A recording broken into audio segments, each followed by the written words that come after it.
आजिकली समाज रे आपण माने जानिथिबे पुओ बाहागर एक समस्या होइकरी छिड़ा होइछे।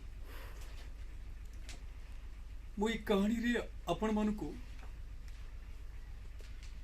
आमो साधुपुर गाँव रे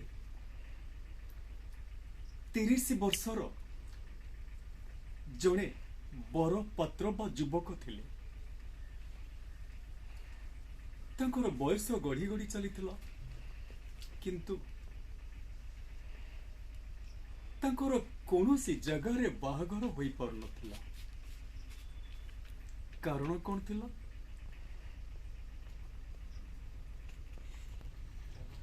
मोर तो बयस बढ़ी चली, बयस बढ़िया सहित बाहागर भी होउनी। काम धंदा किसी नहीं, तेणु गाँव रे खटी मारुछि। जो झील बापा आसिले मत देखुचंती, काम धंदा नहीं बोली बाहागर करना पलाउचंती। एइभली भाबरे अनुप्र मुंडरे चिंता बढ़ी बढ़ी चलीथिला। बाहागर हेबो केमती? छुआटे बेले स्वप्न देखिथिला, मु बाहा हेबी, मो स्त्री आसीबो, मोर 7-8टा पुओ झील हेबे, बापा बापा बोल डाकी करी चारिपटे घेरी आसीबे, छाती मोर कुंडे मट होइजिबो। किंतु आज जेमती गाँव रे लोक माने कहती, मूलरू माइप नाई पुओ ना गोपालिया। एइभली भाबरे चिंताग्रस्त होइकरी अनुप दिन राति काटु थाए। हठात अनुप्र शांत को दिन अनुप कहला, जेजे मु केमती बाहा हेबी, मो टिके व्यवस्था कर। ता शांत कहिले, अनुप रे नाती मोर रे नाती टोका, जदि बाहा हबु तो मु जहा कहबी तू सेया कर। अनुप कहला, कौन करी शांत? तू गोटे काम कर, ए गाँ छाड़ी 3-4 मास खंड पर्यंत विदेश कुआड़े पड़ा। अनुप कहला, शांत मु विदेश पड़े कौन बाहर हम? शांत कल निश्चित हम। ताले अनुप कौन कला, शांत कथा मानिला, मानिकरी 3-4 मास पर्यंत विदेश रे जाइकर रहिला। और जेते बेले विदेश रु फेरिला, मो जेजे तो कही 3-4 मास पर फेरला पर मोर बाहागर हम। मु तो 3-4 मास पर फेरली, एबे मो बाहागर होई जिवो। ताहले 3-4 मास परे जेते बेले अनुप गाँ को फेरिला, ता कथा कहबो स्टाइल से बदले देथिला। काहेकि कि इम्प्रेसिव वे रे कथाबार्ता न कले आजिकल लोक माने काले पसंद करिबेनी। ताले से कौन कला ना, फेरी सारिबा परे खाली सेमती फेरलानी, गोटे ऑटो रिक्शा भड़ा कला, 2-3टा अट्टास ता भीतर की थाउ न थाउ खाली अट्टास धरी फेरिला। जेते बेले गाँ दांडरे अनुप जाउथाए, गाँ रो सब लोक माने कबाट खोली कर देखु थांती, अरे अनुप कोठी चाकरी करतिला, 3-4 मास भीतर तार रूप भेक बदली गला। ता जीन पैंट देखो, ता चाली देखो, ता मोबाइल देखो, मोबाइल देखो, ता घंटा देखो, हाथ घंटा देखो। ओहो, अच्छा अच्छा, एभली भाबरे समस्त लोक जानि सारिथिले, समस्त ग्रामवासी जानि सारिथिले अनुप बढ़िया चाकरी करिछि। जहाले पिलाटा कूलर लागी गला। एभली भाबरे तापरे कोन हैला?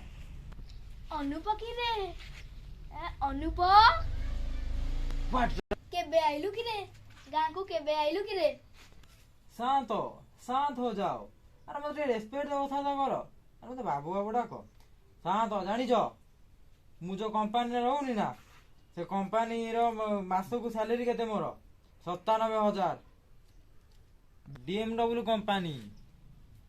आ जो मोबाइल देखुना ना, ଯାଇ ଫୋନ ଲକ୍ଷେ 2 ଲକ୍ଷ ଟଙ୍କା ନେଇଛି। ଆଉ ଏ ଯୋଉ ଘଣ୍ଟାଟା ଦେଖୁନା ନା, ଭଲ କିନା ଦେଖ, ଭଲ ଆଉ ଟିକେ ଭଲ କିନା ଦେଖ, 70,000 ଟଙ୍କା। ଏହିଭଳି ଭାବେ ଗାଁ ସାରା ଅନୁପ ବୁଲି ବୁଲି କହିଲା ଯେ ତା ଚାକିରି ଏମିତି, ତା ରୋଜଗାର ଏମିତି, ଆଉ ତା ପ୍ରେଷ୍ଟିଜ୍ ଏମିତି। ଏବଂ ଗାଁ ସାରା ଲୋକ ଯେତେବେଳେ ଜାଣିଲେ ଯେ ଅନୁପ ଗୋଟେ ବଢିଆ ପୋଷ୍ଟରେ ଚାକିରି କରିଛି, ସେମାନେ ବି ସମସ୍ତେ ଅନୁପକୁ ଅନୁରୋଧ କଲେ, ଟିକେ ମୋ ପୁଅକୁ ନେଇକି ଲଗେଇ ଦିଅ, ମୋ ନାତିକୁ ନେଇ ଲଗେଇ ଦିଅ, ଟିକେ ଦୟାକର, ଏମିତି କେତେ କଣ ଅନୁରୋଧ କଲେ। ତାପରେ କଣ ହେଲା ନା, ଅନୁପର ପାଖ ଗାଁରେ ରତନ ସାହୁଙ୍କ ଝିଅ ରତନୀ ସହିତ ପ୍ରସ୍ତାବ ପଡ଼ିଲା। ରତନୀର ମା ଆସିଥିଲେ ଅନୁପକୁ ଦେଖିବା ପାଇଁ ଏବଂ ରତନୀର ମା ମଧ୍ୟ ଗୁଡ଼ାଏ ପ୍ରଶ୍ନ ପଚାରିଥିଲେ ଅନୁପକୁ।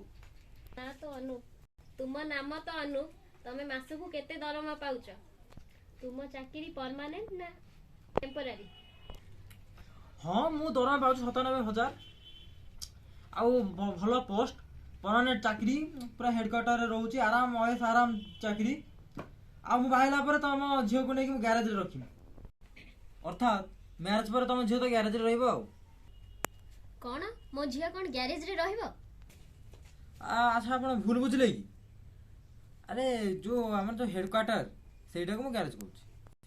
ଏସବୁ କଥା ଶୁଣି ସାରିଲା ପରେ ଝିଅର ମା ସ୍ଥିର କଲେ ତାଙ୍କ ରତନୀକୁ ଅନୁପ ସହିତ ବାହାଘର କରାଇବା ପାଇଁ। ତାପରେ ରତନୀର ବାହାଘର ହୋଇଥିଲା ଅନୁପ ସହିତ। ଏଠି ରତନୀର ଭଲ ନାଁଟା ଥିଲା ଅନୁପମା, ରତନୀର ଭଲ ନାଁଟା ଥିଲା ଅନୁପମା, ସେଥିପାଇଁ ରତନୀଙ୍କ କାନ୍ଥରେ ଲେଖା ହେଇଥିଲା ଅନୁପମା ୱେଟ୍ସ ଅନୁପ। ବାହାଘର ସରିଲା। ବାହାଘର ସରିବା ପରେ ଆପଣମାନେ ଜାଣିଥିବେ ଅନୁପ ଚାକିରିକୁ ଯିବା କଥା।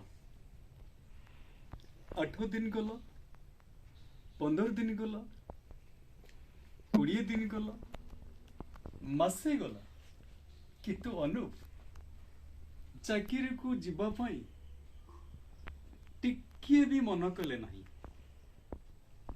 କଣ ପାଇଁ? ଗପଟିର ନାଁ ହେଉଛି ଆଜ୍ଞା ନୋ ଏକ୍ସଚେଞ୍ଜ ଅଫର, ଅର୍ଥାତ୍ ଅଦଳ ବଦଳର ସୁଯୋଗ ନାହିଁ ବା ଚାନ୍ସ ନାହିଁ। ତାହେଲେ ଯେତେବେଳେ ମାସେ ହୋଇଗଲା, ଦିନେ ଅନୁପମା, ଯେ କି ଅନୁପର ସ୍ତ୍ରୀ, ଯାହାଙ୍କ ଭଲ ନାଁ ହେଉଛି ଅନୁପମା ବା ତାଙ୍କ ଡାକନ୍ତି ରତନୀ ବୋଲି, ପଚାରିଲେ, କହିଲେ, ହାୟ ଅନୁପ, ତୁମେ ଚାକିରିକୁ କେବେ ଯିବ? ସେଠୁ ଅନୁପ ଭାବିଲେ କରିବେ କଣ। ବାସ୍ତବରେ ତ ଅନୁପ ଚାକିରି କିଛି କରିନଥିଲେ। ଏଇ ଯୋଉ 4-5 ମାସ ପାଇଁ ବାହାଘର ପୂର୍ବରୁ ଯାଇଥିଲା ଅନୁପ, କୁଆଡେ ଯାଇଥିଲେ ଜାଣୁଛନ୍ତି ଆଜ୍ଞା? ସେ ଯାଇକରି ଏଇ ଯୋଉ ରାସ୍ତାର ଡ୍ରେନ୍ ସଫା କରୁଥିଲେ। ତାହେଲେ ରାସ୍ତାର ଡ୍ରେନ୍ ସଫା କାମ କରୁଥିଲେ। ବର୍ତ୍ତମାନ ଅନୁପ ଭାବିଲେ, ମୁଁ ତ ବାହାଇ ସାରିଛି, ଯାହାହେଲେ ଯିବାକୁ ପଡିବ। ସ୍ତ୍ରୀଙ୍କ କଥା ମାନିକରି ଅନୁପ ପୁଣି ବାହାରି ଗଲେ ବିଦେଶ। କିନ୍ତୁ ଯେଉଁଠି ଡ୍ରେନ୍ ସଫା କରୁଥିଲେ, ସେ ଠିକା ସଂସ୍ଥା ଆଉ ସେଠି ନଥିଲା। ସେଠି 4-8 ଦିନ ଖଣ୍ଡେ ଏପଟ ସେପଟ ବୁଲାବୁଲି କରି ମାଗି ଯାଚିକି ଖାଇଲେ। ତାପରେ ଭାବିଲେ ଗାଁକୁ ଫେରି ଆସିବି, କାରଣ ଗାଁକୁ ନ ଆସିଲେ, ନ ଫେରିଲେ ସେ କେବେ ବଞ୍ଚି ପାରିବେନି। ଶେଷରେ 4 ଦିନ ଖଣ୍ଡ ପରେ ପୁଣି ଗାଁକୁ ଫେରି ଆସିଲେ। ଯେତେବେଳେ ଗାଁକୁ ଫେରି ଆସିଲେ, ତାଙ୍କ ସ୍ତ୍ରୀ ଅନୁପମା ପଚାରିଲେ, ତୁମେ ତ ବିଦେଶ ଯାଇଥିଲ, ପଳେଇ ଆସିଲ କଣ ପାଇଁ? ଅନୁପ ଉତ୍ତର କଣ ଦେଲେ ଜାଣିଛନ୍ତି? कहले देखो अनुपमा मु विदेश को आउ जीवी नहीं जमा कारण मु जो कंपनी रे काम करथली सेठी बर्तमान गंडगोल चली गुड़ाए लोक सब मर्डर करा जाउछि आ मु तो तुम स्वामी मु यदि मरी जाए तुमको भल लगे तेणु मु सेठी जीविनी कौन कहूच रतनी बा अनुपमा भाविले ठीक कथा स्वामी बंची ठीक तेणु सी अनुपम कथार भली जाकर कहले नाई नाई तुम से काम को जीवा दरकार नहीं आम गाँव में रुह बर कि कौन कर भाव अनुपम शशुर घर लोक मैंने से मझे मझे अनुपम को फोन कर पचारुले अच्छा ज्वाई पुओ तुम्हें तो विदेश थिल विदेश कौन आ जाऊना अनुप से पुराना डायलॉग मारती आपण जानी सेठी जो गंडगोल होची लोक मैंने 5-10 डेली मरुचंती मु जदि जाइथांती मते भी मार देथाने भाग्य भल मु लुचि करी पळी आसी ताले टी गपडीर ना काहे की हला नो एक्सचेंज ऑफर रतनीर मां भाबिथिले ए ज्वाई को वो झियो सहित बागर कले मो एंकर दरमा बहुत अच्छी 97,000 मासको भल रहिबो किंतु बर्तन पाई रतनी दुखरे कालातीपात करुछि अनुप घरे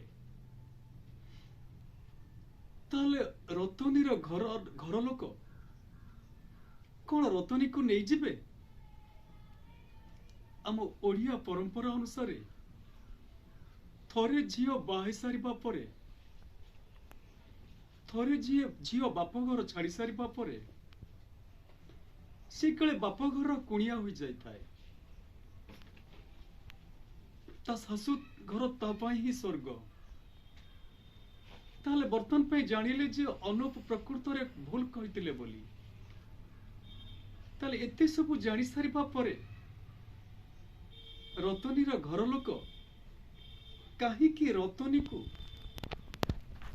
अनुप ठारू अलगा करी निज घर को नहीं नथिले कारण से माने जानी थिले यह एक नो एक्सचेंज ऑफर आपण माने जानी थिबे आगुरु समाज थिला पुरुष प्रधान समाज पुओटे भूल कले लोक माने कहउतिले पुओ तो पितळ गगर पितळ माढिया बा पितळ गरा टिके कोन भूल करतला पुणी टिके माज देले चिक चिक देसिबो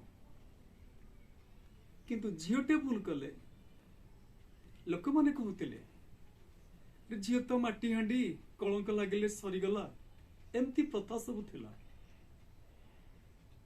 ताले मोर ए कहानी कहबा पछरे आपण मानक पाई केवल गोटिए मेसेज अछि जदि आपणकर झियो थाए बा आपणकर भौणी थाए यदि आपण तार बाहाघर पाई चिंतित अछंती ताहले ताकू एमिति जगह देखि चाहि करी दियंतु जेउ जगह बा जेउ शाशु घरे से सुख रहइबो आशा करुछि कहानीटी आपन को भल लागिथिबो एहकु लाइक शेयर और कमेंट करंतु एवं एइभଳି भाबरे गुड़ाए तथ्य गुड़ाए कहानी गुड़ाए ड्रामा एवं गुड़ाए ओडिया ग्रामर एवं इंग्लिश ग्रामर